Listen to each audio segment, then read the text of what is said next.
Pinag-aaralan na ng lokal na pamahalaan ng Laurel, Batangas ang pagdedeklara ng state of calamity matapos maapektuhan ang hanap buhay ng mga mangingisda dahil sa kontrobersyal na issue ng mga nawawalang sabongero. Pero may paglilinaw dyan ang Department of Agriculture.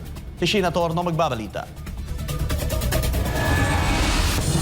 Umabot na sa 500 mangingisda sa paligid ng Taal Lake ang apektado sa kabuhayan matapos kumalat ang alegasyon na umano'y whistleblower na itinapon ng mga labi na nawawalang sabongero sa lawa. Dahil sa isyong ito ay lubhang naapektuhan ang hanapbuhay ng mga mangingisda, partikular ang bentahan ng isdang tilapia, bangus at tawilis. Kaya naman pinag-aaralan ngayon ng lokal na pamahalaan ng Laurel, Batangas ang pagdedeklara ng state of calamity. Sapagkat pinapakiramdaman pa rin po natin ang economic status ng ating bayan. Sa dami ng affected, iniintay po natin ang report ng ating Municipal Agriculture at ang ating MSWD. Pagkatapos po nito ay bibigyan ng sangguniang bayan ng resolution or ordinance na kailangan na po ito.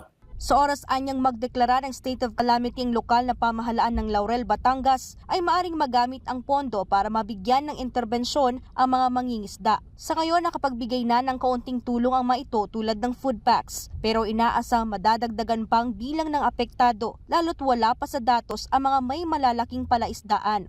Sa panig naman ng Department of Agriculture, binigyang linaw nila na ligtas pa rin kumain ng isdang tilapia, bangus, tawilis at malipoto mula sa Taal Lake. Yung tawilis, ang kinakain niyan plankton.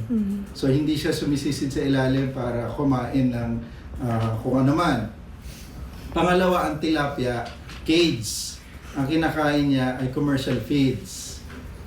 Pangatlo, yung maliputo na masarap na nahuhuli doon, ang kinakain niya buhay. Isda, hindi siya kumakain ng decaying matter.